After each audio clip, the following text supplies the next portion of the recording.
It's a very important day.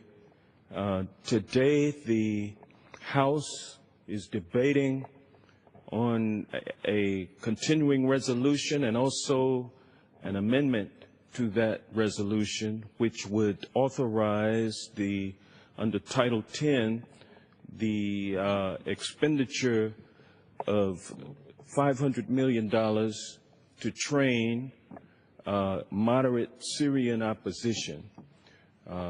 This is not an authorization for the use of military force. It's just simply for the limited purpose which I just stated. But I feel compelled to go into or go a little bit further as to why it's necessary that we be in favor of that amendment to the CRA as well as the CRA itself. If we do nothing against the ISIL threat, if we choose to be isolationists and take a wait-and-see attitude, then the chances are great that the situation will get worse. When it gets worse, that means ISIL gets more powerful.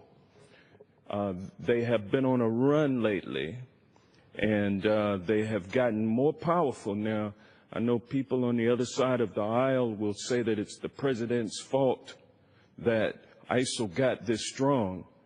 But ISIL would not have gotten this strong had it not been for the instability that we created ourselves when we went into Iraq and went to war for an illegitimate purpose. And so we disrupted the stability in that region, and we are still recovering from it now. So what do we do now? I would much rather have a president that is thoughtful, deliberate, careful, and moderate in terms of the use of military force than to have a trigger-happy, shoot first, ask questions later type of president. We've seen what that got us. And so our president has taken a very reasonable, modest approach. And we have not put massive amounts of armaments in Syria that could now be being used against us.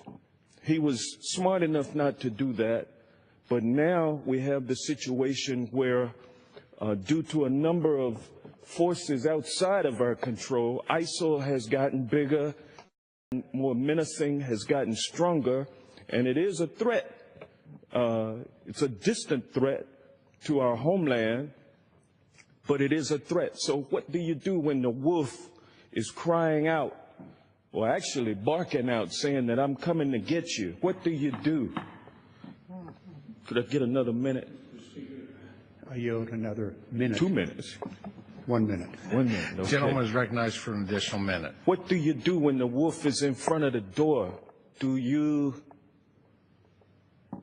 move back from the door and then kneel down and pray and hope that everything is okay?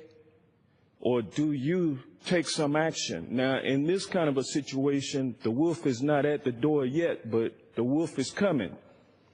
The wolf has told you that I'm coming. And so there is a lot of logic into taking preemptive measures to make sure that the wolf does not come to the door. I would rather have the fight there than have it here. The limited fight that we're going to do is the use of our air power once we train up what's called moderate Syrians opposition. I don't know how that's going to turn out, but I do know that we have no choice but to do something. And so we must build up the ground forces over there from our partner nations to enter the fight on the ground. We support them in the air. And so I support this resolution offered by the chairman of the House committee, and I yield